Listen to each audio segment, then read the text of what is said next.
초록 왕관을 쓴 열대과일. 높다란 야자수가 아닌 우거진 줄기 끝에서 자라는 반전 매력의 주인공 파인애플. 울퉁불퉁한 껍질은 소나무를 닮았고 새콤달콤한 과육은 사과를 닮아 파인애플이라 불리는데, 과즙에 가득 담긴 단백질 분해 요소는 고기의 육질까지 보드랍게 풀어준다. 건강밥상 오늘은 시간이 지날수록 맛있는 파인애플과 함께한다.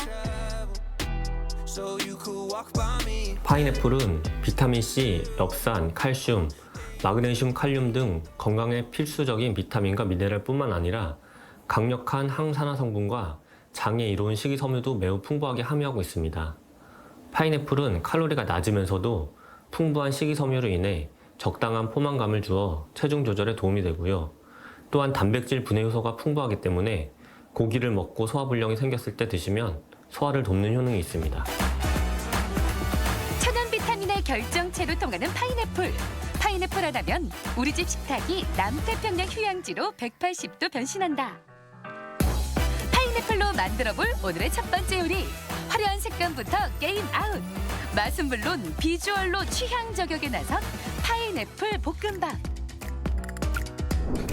이어서 만들어볼 요리는 먹기에 너무 아까운 총천연색의 싱그러움을 담았다. 파인애플 앤 바질 페스토 오픈 샌드위치.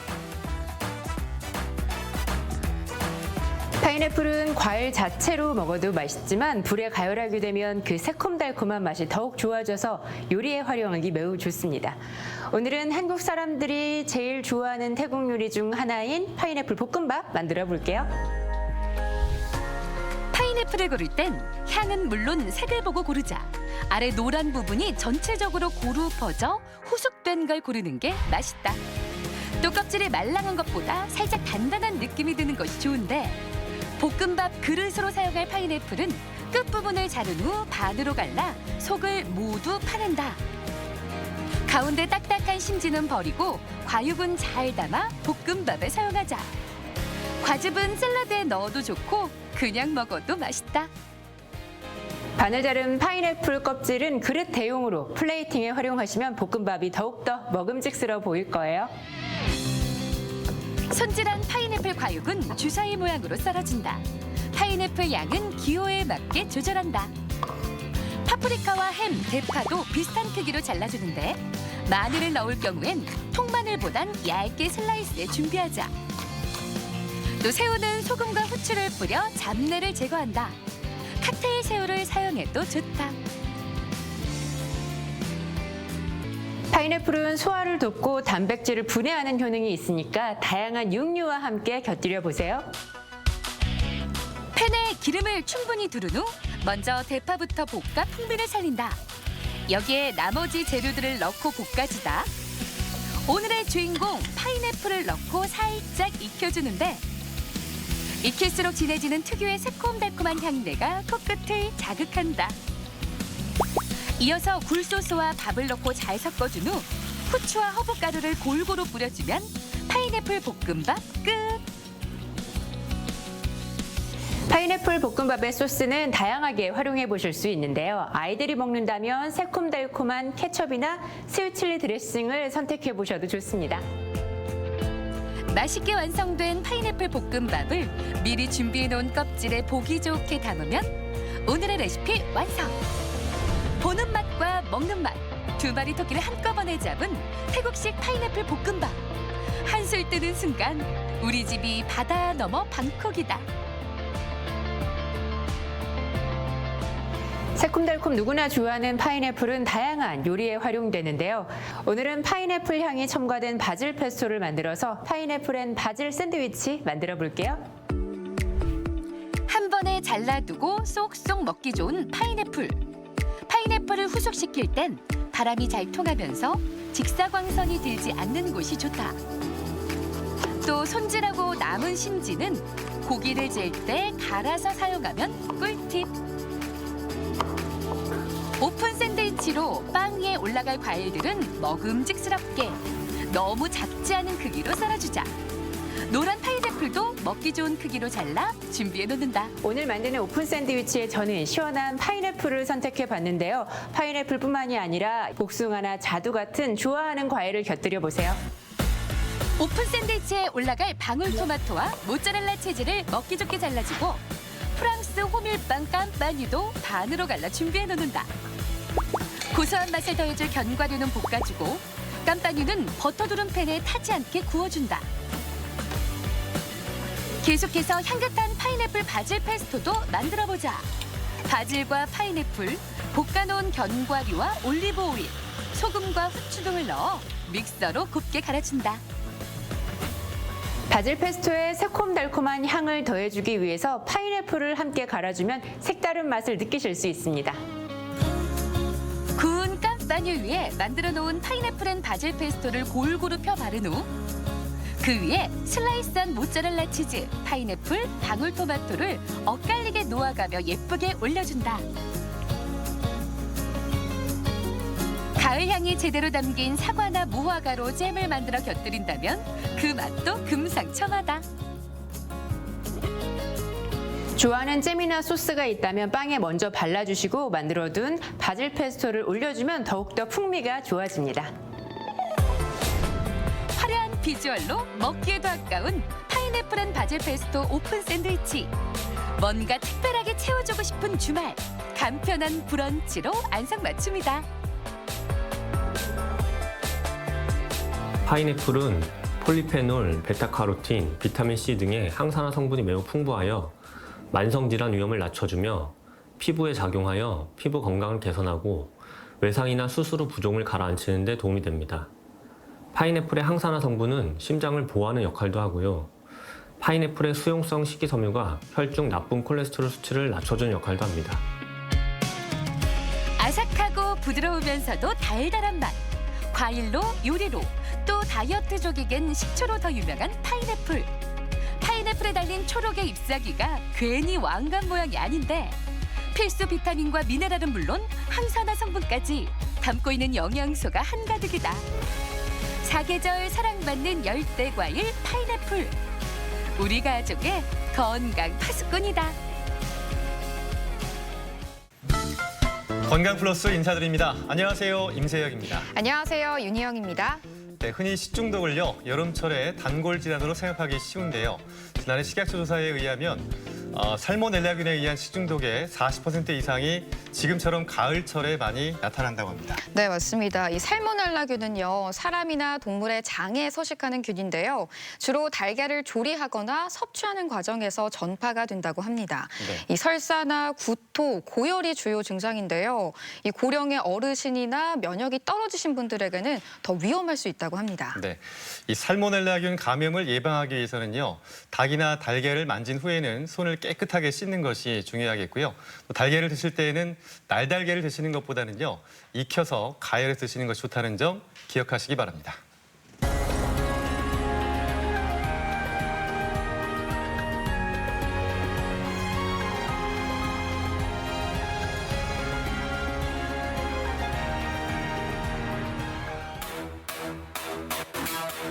얼굴뼈 속 빈 공간.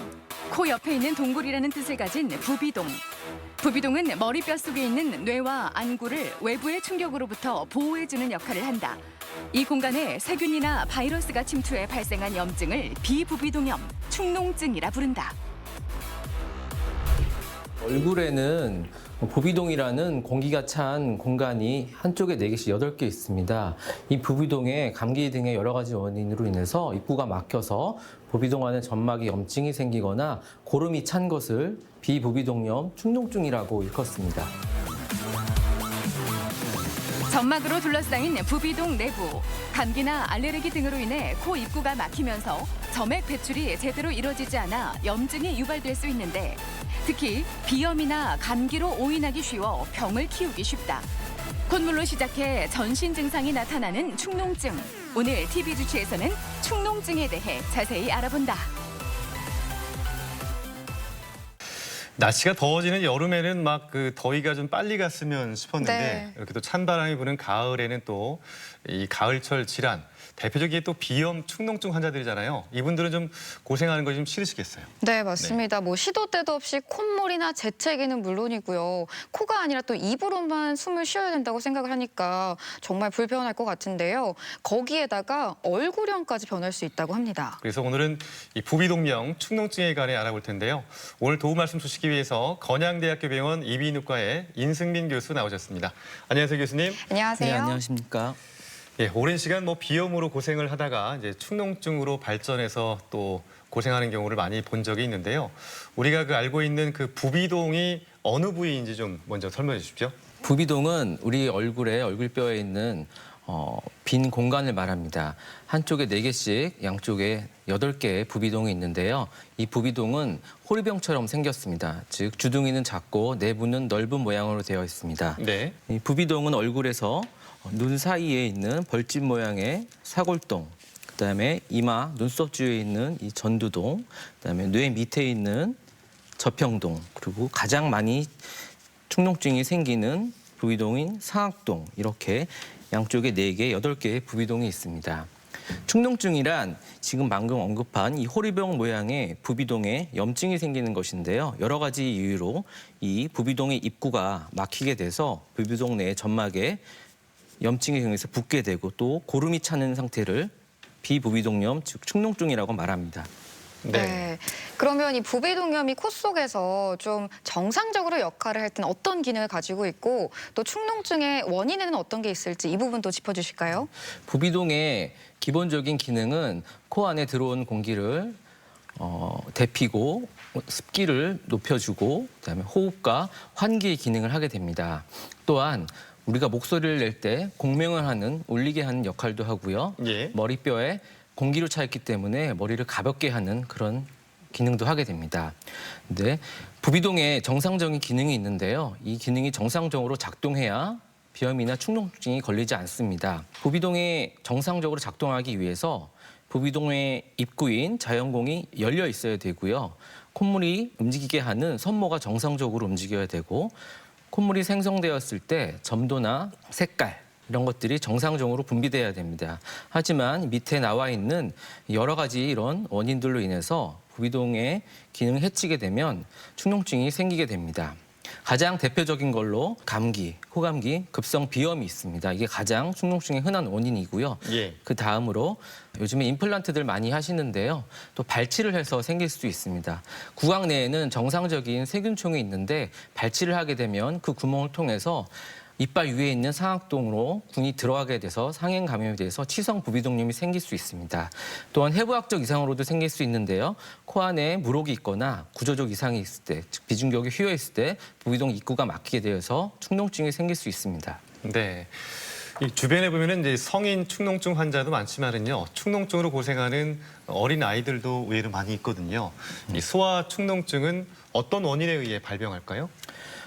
요즘에 소아 축농증 환자도 꽤 늘고 있는데요. 소아는 작은 어른이 아니라는 말이 있습니다. 어른의 작은 개념으로 접근해서는 안 된다는 얘기고요. 예. 대표적인 원인이 편도 및 아데노이드 비대증이 있습니다. 특히 아데노이드 비대증이 소아의 난치성 축농증의 가장 큰 원인인데요. 이 아데노이드라는 조직은 코에 숨이 들어가서 직각으로 꺾여서 기관지 폐로 가게 되는데 이 직각으로 꺾이는 부분에 비인두라는 공간에 아데노이드가 있습니다. 그래서 여기에 공기에 들어가는 세균과 각종 먼지, 바이러스가 다 처음에 맞닿게 돼서 공기가 꺾이게 되기 때문에 이 아데노이드는 바이오필름이라고 해서 세균의 저장소 역할을 합니다. 여기서 균을 전후, 좌우, 아래로 뿌리게 됨으로써 축농증이 잘 생기게 됩니다. 이게 왜 문제가 되게 되냐면 이 비인강의 아데노이드로 의해서 막히게 되면 어릴 때부터 코로 숨을 못 쉬고 입을 벌리고 구강호흡을 하게 됩니다. 예. 그렇게 되면 하악이 앞으로 들어가고 앞니가 튀어나오는 이 사진에 보이는 아이처럼 이렇게 얼굴이 길고 턱이 없어지면서 멍청한 표정에 이걸 특징적으로 아데노이드형 얼굴이라고 하는데 이런 얼굴이 됩니다. 제가 진료를 보더라도 딱 얼굴이 이런 얼굴을 한 아이들이 있습니다. 이런 네. 아이들은 특징적으로 코로 숨을 못 쉬는 아이들입니다. 그래서 얼굴만 보고도 얘 축농증이 있고 아데노이드가 매우 크겠구나 이렇게 예측을 할 수가 있습니다. 네. 근데 이거 뭐 코 같은 경우에는 사실 봄철에 좀 알레르기 때문에 좀 일시적으로 막혀도 일상생활이 안 될 정도로 많이 좀 불편하잖아요. 근데 축농증의 경우에는 더 심할 것 같다 이런 생각이 드는데 축농증의 증상이 있다면 어떤 것들이 좀 있을까요? 많이들 알다시피 축농증의 대표적인 증상은 코막힘과 농성비루, 그다음에 후비루가 있습니다. 그 다음으로 통증이나 악취, 후각 감소, 만성 기침, 생활의 삶의 질 저하, 집중력 감퇴 이런 증상들이 있습니다. 축농증은 크게 급성과 만성으로 나뉘게 되는데요. 급성과 만성은 증상에서 큰 차이가 있습니다. 급성은 열이 나거나 통증이 심한 편입니다. 하지만 만성은 그런 것들이 없습니다. 또한 급성 축농증은 아까 말씀드린 부비동의 위치에 따라서 통증 부위가 달라지게 되는데요. 특징적으로 전두동염, 이마에 염증이 생기게 되면 아침에 머리가 이마 쪽이 굉장히 깨질수록 아프고 오후가 될수록 사라지는 양상의 그런 통증이 일어나게 되고요. 뺨에, 특히 상악동에 염증이 생기게 되면 그 근처에 있는 안구통이 생기거나 아래에 있는 이빨, 치통이 생기거나 뺨이 우리한 느낌이 들거나 이렇게 급성 축농증은 대표적으로 부비동이 침범된 위치에 따라서 발생한 위치를 감별할 수 있습니다. 네. 그 축농증 하면은 말씀하셨는 것처럼 그 공간이 좀 부어 있거나 네. 아니면 뭔가를 좀 꽉 차 있어서 상당히 좀 불편할 것 같은데요. 실제 그 사례를 좀 보시면서 영상학적인 소견을 좀 말씀해 주신다면요. 이 사진을 보시면 오른쪽 콧구멍 안에 비내시경 소견입니다. 하얀색으로 본 이 틈이 우리 뺨에 있는 상악동으로 들어가는 입구입니다. 입구가 원래 투명해야 되는데 지금처럼 하얀 이 우유 같은 색깔의 물질이 있는 걸 볼 수 있습니다. 이 상악동 입구에서 나오는 고름을 보이는 것입니다. 고름. 예, 이렇게 특징적으로 상악동의 입구에서 나오는 하얀 고름을 봤을 때는 다른 검사 없이 바로 진단이 가능합니다. 애매할 때는 엑스레이나 CT를 촬영하게 되는데요. 엑스레이에서 보시면 이 오른쪽 뺨에 있는 상악동인데 원래 검은색 양상으로 보여야 공기 음영인데 예. 이렇게 뿌연 회색 양상의 음영을 보이면 고름이 차 있거나 점막이 부어 있다는 것을 의미합니다. 또한 CT를 찍기도 하는데요. CT상에서 정상적인 공기는 이와 같이 검은색으로 보이게 됩니다. 하지만 이 좌측에 보시면 검은색 공기 대신에 짙은 회색 양상의 이런 음영이 있는데요. 예. 이것은 점막이 부어 있거나 고름이나 물혹이 차 있다는 걸 의미합니다. 이런 것으로 영상학적으로 축농증을 진단할 수 있습니다. 이 방금 말씀해주신 물혹과 같은 이런 비강 구조에 이상이 생겼을 때도 뭐 축농증이 발생할 수 있다 이렇게 말씀을 해주셨는데 축농증을 좀 분류를 해보자면 어떻게 해볼 수 있을까요?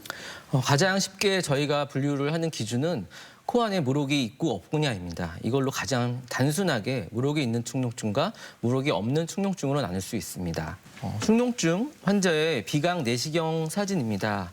오른쪽 콧구멍인데요. 이렇게 코 안에 비중격과 비강 측벽 사이에 원래 공기가 차 있어야 되는 공간에 이와 같이 물혹이 2개 있는 것을 확인할 수 있습니다. 마찬가지로 이제 왼쪽 비강에서도 이게 비강 측벽과 비중격이 있을 때 그 공간이 공기로 차 있어야 되는데 이렇게 물혹이 하나, 둘, 셋 이렇게 있는 것을 확인할 수 있습니다. 그다음에 기간에 따라서도 분류를 하게 되는데요. 가장 쉽게 급성은 한 달 이내 증상이 있는 걸 말하고 만성은 3개월 이상 증상이 지속되는 걸 말합니다. 그다음으로 재발성 급성, 만성 축농증의 급성 악화 이렇게 있습니다. 그 물혹이 있느냐 없느냐의 차이, 또 기간이 좀 오래됐느냐, 또 단기간에 발생했느냐에 따라서 분류할 수 있다고 하셨는데요. 혹시 뭐 원인에 의한 축농증을 또 분류할 수 있을까요? 네, 원인에 의해서도 축농증을 분류할 수 있는데요. 가장 대표적인 게 곰팡이균, 즉 진균성 부비동염이 있습니다. 보통 축농증은 바이러스나 세균에 의해서 대부분 생기게 되지만 이렇게 진균성 축농증도 요즘 많이 생기고 있습니다. 곰팡이균에 의한 축농증이고요. 급성 정격형, 만성 침습성, 알레르기성, 진균구 이렇게 다양한 종류가 있습니다.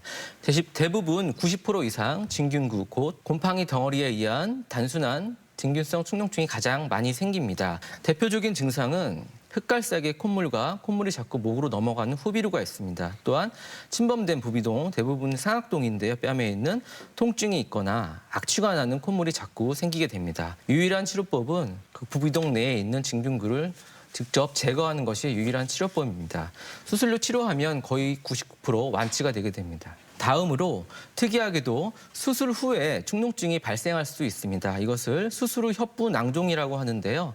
옛날에는 내시경이 없었기 때문에 이 그림과 같이 이 뺨에 입술 부위 위쪽을 들어가지고 직접 눈으로 보면서 상악동 안에 있는 고름을 직접 제거했습니다. 요즘은 이 수술을 거의 하지 않고요. 이 방금 언급한 칼들육 수술을 하게 되면 수술한 지 10년, 20년, 30년 후에 거의 대부분 수술 후 협부 낭종이라는 질환이 발생하게 됩니다. 이 왼쪽 CT와 같이 이렇게 큰 거대한 낭종, 물혹 같은 것이 생긴 것을 확인할 수 있는데요. 이런 소견이 있으면 수술적 치료로 이것을 제거해서 치료할 수 있습니다. 네. 이 축농증은 아무래도 그만큼 좀 빠른 치료가 이루어져야 할 것 같은데요. 만약에 치료가 좀 지연이 됐을 때 나타날 수 있는 합병증도 있을 것 같습니다. 어떤 게 좀 있을까요? 급성 축농증 같은 경우에는 약물 치료로 대부분 합병증 없이 완치가 가능합니다. 만성 축농증 같은 경우는 내과적 치료로 잘 해결이 되지 않는 경우가 있어서 수술하는 경우가 꽤 있습니다. 급성이든 만성 축농증이든 제때 치료를 못하면 치명적인 합병증이 발생할 수 있습니다. 대표적인 합병증으로 우리 얼굴에서 안구 합병증이 생길 수 있는데요. 특히 어린애에서 많이 생깁니다. 축농증균이 눈으로 들어가서 눈 주위에 염증이 생기거나 고름이 찬 농양이 생겨서 실명하는 경우까지 있습니다. 또한 뇌에도 합병증이 생길 수 있는데요. 뇌에 가까운 부비동인 사골동이나 저평동 그리고 전두동 염증이 제때 치료되지 않으면 뇌로 침투해서 뇌수막염이나 뇌농양 같은 치명적인 합병증이 발생할 수도 있습니다. 제때 치료되지 않아서 합병증을 겪는 모습을 보니까 좀 빨리 치료를 시작을 해야 되겠다는 생각이 드네요. 자, 축농증으로 의심이 돼서 병원에 가게 되면 이비인후과에 가게 되면 어떤 검사들로 진단을 받게 됩니까? 축농증의 주증상과 부증상이 있습니다. 이 주증상 2개 이상이거나 주증상 1개와 부증상 2개 이상이면 증상만으로도 축농증을 진단할 수가 있습니다. 그 다음으로 코 내시경, 비내시경 검사를 하게 되는데요. 코 안에를 내시경으로 관찰해서 침범된 부비동 입구에서 고름이 나오는 것을 확인하면 바로 축농증을 진단할 수 있습니다. 또한 내시경으로도 진단이 충분치 않을 때는 영상학적 검사로 부비동 엑스레이 촬영이나 CT, MRI를 촬영할 수 있습니다. 네. 대전 MBC 건강플러스 오늘은 축농증에 대해 알아보고 있는데요. 이번에는 병원에 직접 찾아가 환자들을 만나보고 진단 방법과 치료법에 대해 살펴보겠습니다. 화면으로 만나보시죠. 부비동은 숨쉬는 공기의 온도와 습도를 조절하고 외부의 충격으로부터 뇌를 보호하는 역할을 한다. 또 작은 구멍인 자연공을 통해 코 속과 연결되는데 축농증은 자연공이 막히면서 발생하는 세균 감염성 질환이지만 누런 콧물과 함께 두통, 발열과 같은 전신 증상이 동반되는 특징을 가지고 있다. 네, 어디 불편해서 오셨어요? 감기인 줄 알았는데 며칠 전부터 목이 막히고 이제 코가 누런색으로 나오는 것 같아가지고요. 혹시 얼굴 쪽에 통증은 없으신가요? 생각해보니 그 볼 쪽이랑 이가 좀 아픈 것 같습니다. 콧물이 목 뒤로 넘어가는 증상은 없나요? 찐득찐득한 코가 잘 안 넘어가고 걸려 있는 것 같습니다. 단순히 증상만으로 축농증을 비염으로 오해하고 병을 키우는 경우가 많다. 축농증이 심해지면 발열, 두통과 함께 안면 부위 통증을 나타나고 더 진행되면 중이염이나 기관지염이 생기기도 한다. 이 환자 같은 경우에는 코감기인 줄 알았는데 계속 노랗고 하얀 코에서 고름이 나오고 더욱 진행돼서 이빨, 치통까지도 동반된 환자였습니다. 비내시경과 고비동 엑스레이를 통해서 급성 상악동염으로 진단된 환자입니다. 항생제를 포함한 약물 치료와 코세척 등의 치료로 깨끗이 완치할 수 있는 그런 질환입니다. 염증이 오랜 기간 지속되는 만성화 단계에 접어들면 콧살이 혹처럼 부어오르는 현상이 발생하는데 이것을 물호흡이라 부른다. 축농증은 비내시경 검사나 엑스레이 촬영, 후각 검사를 통해 진단할 수 있다. 한국형 후각 검사는 바나나나 오렌지, 커피 냄새 등을 얼마만큼 잘 맡고 감별할 수 있는지를 확인하는 후각 기능 자체 검사다. 어떻게 오셨어요? 냄새가 잘 안 맡아지고요. 그리고 찐득한 코가 뒤로 넘어가는 느낌이 계속 있어서 왔습니다. 혹시 코에서 악취는 나지 않나요? 며칠 전부터 생선 비린내 같은 냄새가 나는 것 같기도 합니다. 지금 불편하다고 하신 콧물, 코막힘, 누런 코 이런 증상이 얼마나 되셨나요? 한 3달 이상은 된 것 같습니다.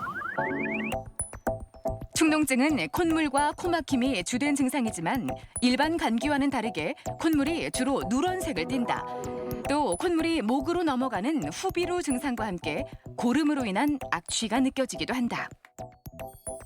이 환자분 같은 경우는 3개월 이상의 누런 코와 후비루, 그다음에 코에서 악취도 나고 후각도 저하됐던 환자입니다.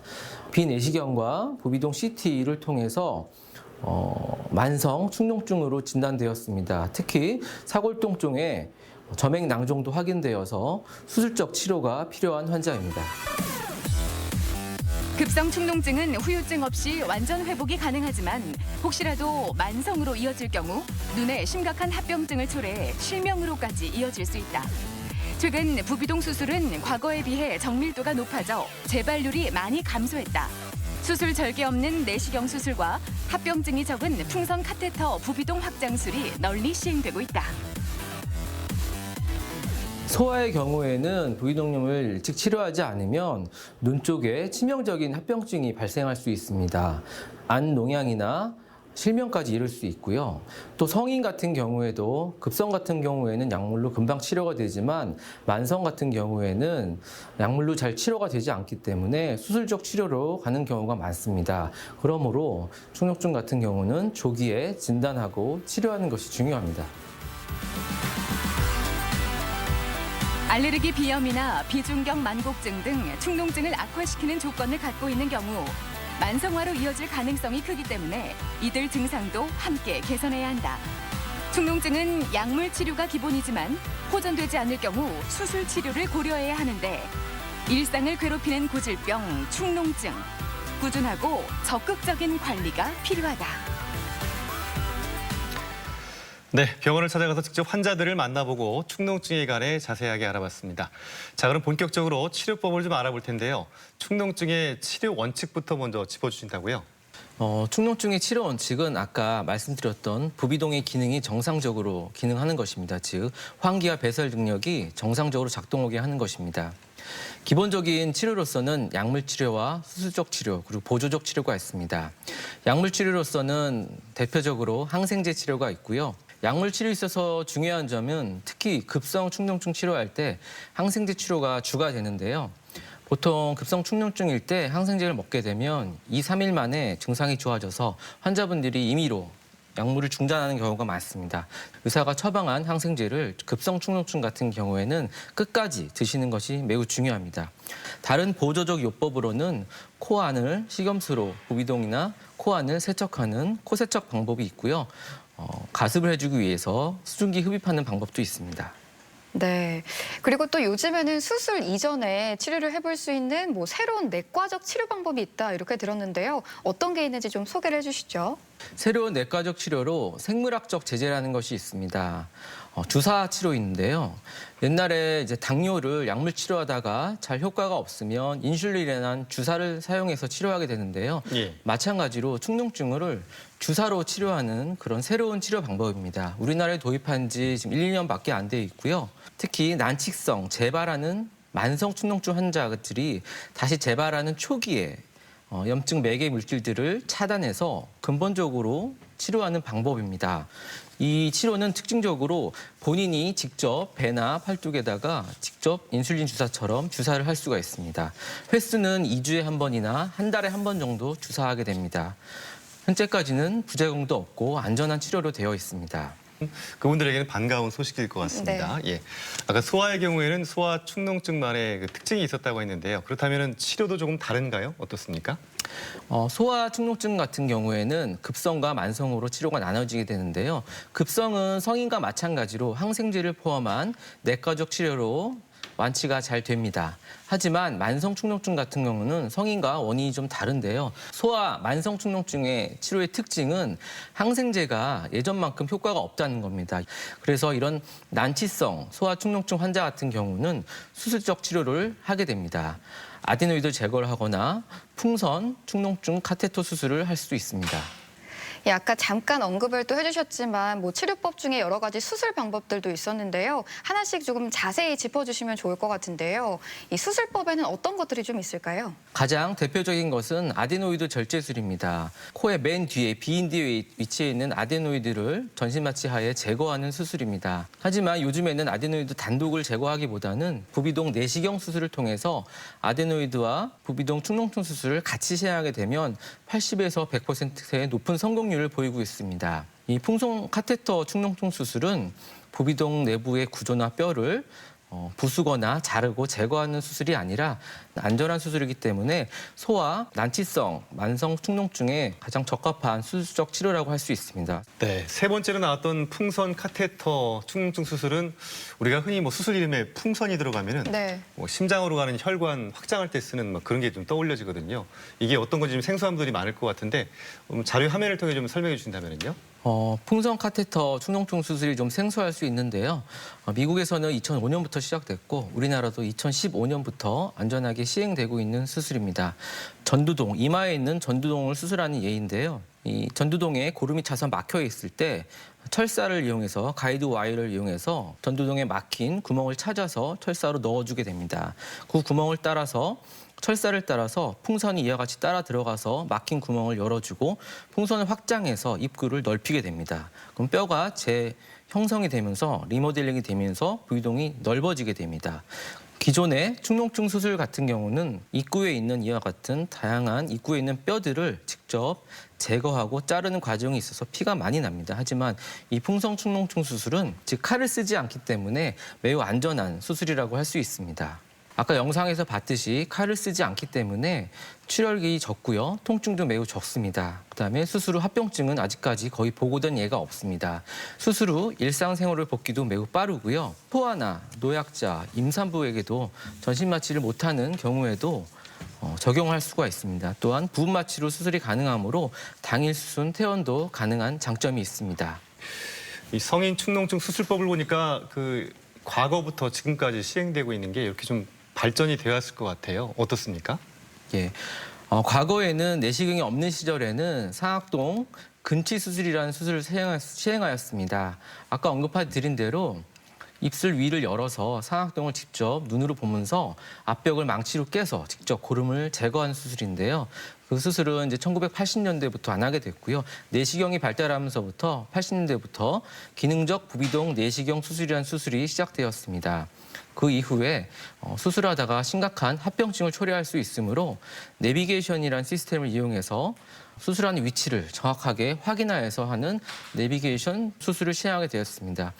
축농증 수술 자체가 침습적인 수술이기 때문에 칼을 안 쓰고 안전하게 하는 수술을 찾다 보니까 풍선 카테터를 이용한 축농증 수술도 시행하게 되었습니다. 네, 이 방금 말씀해주신 내비게이션 수술법도 있었는데요. 요즘에 보면 다른 외과적 수술에도 내비게이션 수술이 많은 것 같습니다.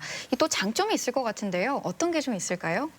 우리가 차를 운전할 때 360도가 보이는 서라운드 뷰를 이용하면 주차를 쉽게 할 수 있듯이 축농증 수술할 때도 내비게이션이 있으면 눈이나 뇌에 근접한 그런 병변을 제거할 때 위치를 3차원 쪽으로 확인함으로써 안전하게 합병증 없이 수술할 수 있습니다. 모든 수술에 적용할 수 있는 건 아니고요. 축농증이 재발됐거나 물혹이 매우 심하거나 종양이 있다든가 축농증이 주변 뇌나 눈 주위로 침범이 심할 때 그리고 매우 어려운 케이스거나 특히 전두동이나 이마에 있는 전두동이나 뇌 밑에 있는 저평동 같은 경우는 수술이 난이도가 꽤 있는데요. 이 내비게이션 시스템을 이용하면 쉽게 수술할 수 있습니다. 네. 입으로만 숨 쉬다가 코로 숨 쉬게 되면 얼마나 좀 답답한 게 해소되고 기분이 네. 좋을까라는 생각이 듭니다. 예. 수술하게 되면 이제 어떤 결과를 낳게 되는 건지 좀 자료를 통해 좀 볼 수 있다면요. 실제로 축농증 수술을 한 환자의 비내시경 소견을 한번 보여드리겠습니다. 네. 수술 전에 같은 경우에는 오른쪽 비강인데요. 코 안에 이렇게 물혹이 있고요. 고름이 있고 노란 딱쟁이도 있고 이렇게 코가 막혀 있는데요. 네. 축농증 수술을 시행하게 되면 이와 같이 구멍이 뚫려서 공기가 잘 통하게 돼서 뒷면까지 환하게 보이고요. 3주밖에 안 됐을 때는 이렇게 노란 가피와 진물들이 많이 발생하게 됩니다.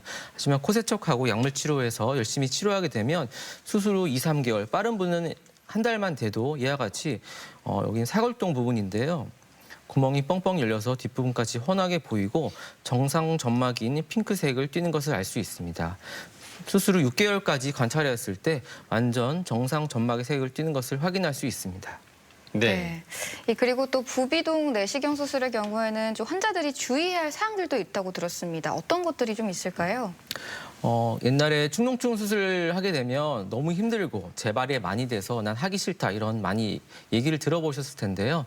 그 이유의 대부분은 수술을 하게 되면 수술 후에 코 안에 비강에 스폰지 같은 솜을 넣게 됩니다. 매우 커다란 솜을 넣어서 코를 하루 이틀 막게 되고 그걸 뺄 때 점막을 이렇게 비껴가면서 엄청난 출혈이 발생하게 돼서 그것 때문에 너무 힘들어서 수술을 하고 싶지 않다 이렇게 얘기합니다.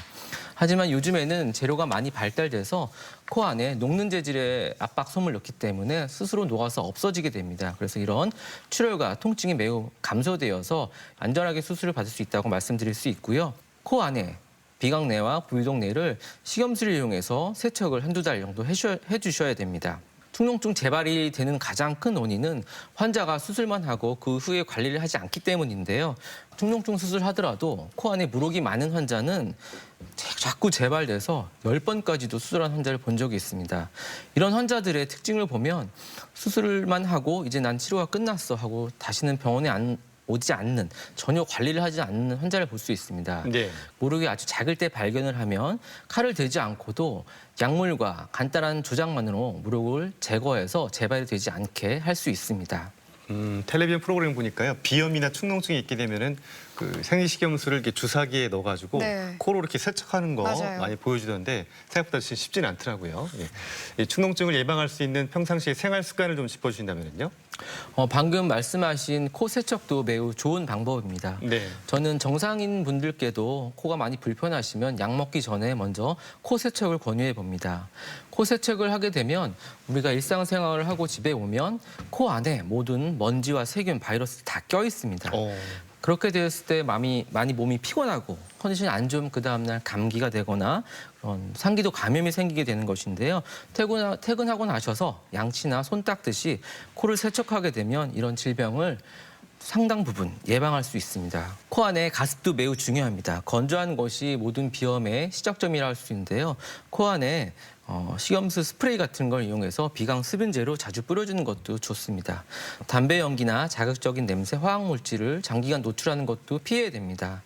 또한 주의할 점으로 감기 증상이, 특히 코감기 증상이 꽤 있을 때 항공 여행이나 수영이나 잠수하는 것은 피하셔야 됩니다. 또한 알레르기 비염도 축농증의 원인으로 되었기 때문에 본인이 어떤 알레르기가 있는지 검사를 통해서 미리 확인하고 피하는 것도 축농증 예방의 한 방법이라고 할 수 있습니다. 네. 오늘 교수님 말씀 들어보니까 저는 이제 저녁에 집에서 세수를 할 때는요. 네. 얼굴만 깨끗하게 씻을 게 아니라 코 안에도 좀 세척도 좀 하고 또 습도를 잘 유지해야 되겠다 이런 생각이 듭니다. 네, 같은 생각입니다. 네, 이렇게 축농증에 대해 좀 살펴봤고요. 이것만은 좀 기억하자 정리를 해주신다면요. 4가지 정도 말씀드릴 수 있는데요. 첫 번째로 급성 축농증 치료할 때 가장 중요한 거는 항생제를 포함한 약물 치료입니다. 이 의사가 처방한 대로 끝까지 날수대로 복용하는 것이 중요합니다. 그렇지 않은 경우에는 내성이 생겨서 만성으로 진행할 수 있기 때문에 조금 좋아졌다고 약물 치료를 중단하지 말고 끝까지 복용할 것을 권유드리겠습니다. 축농증은 수술에도 재발한다는 그런 잘못된 속설이 있습니다. 대부분의 축농증은 수술하면 거의 회복이 됩니다. 수술하고 나더라도 그 이후에 꼭 꾸준한 관리를 하셔야 됩니다. 정기적으로 병원을 방문한다든지 이런 꾸준한 치료로서 재발을 방지할 수 있습니다. 소아 만성 축농증의 원인은 아데노이드이기 때문에 아데노이드를 제거하거나 비침습적인 채소 침습 수술인 풍선 축농증 수술을 시행할 수도 있습니다. 주사 치료제인 생물학적 제제를 소개해드렸는데요. 난치성 제2형 축농증은 주사 치료도 가능하다는 점을 강조하고 싶습니다. 네, 대전 MBC 건강플러스 오늘은 축농증에 대해 이야기를 나누고 있는데요. 이번에는 이와 관련된 오해와 진실을 OX로 풀어보겠습니다. 네. 그 먼저 심한 구취는 축농증이 원인일 수 있다. 이건 O일까요, X일까요? 네, 정답은 O입니다.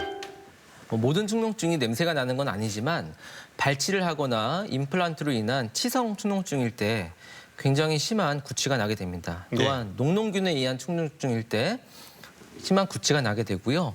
축농증의 또 다른 A형인 곰팡이균, 즉 진균에 의한 축농증일 때도 생선 비린내 같은 그런 악취가 나게 됩니다.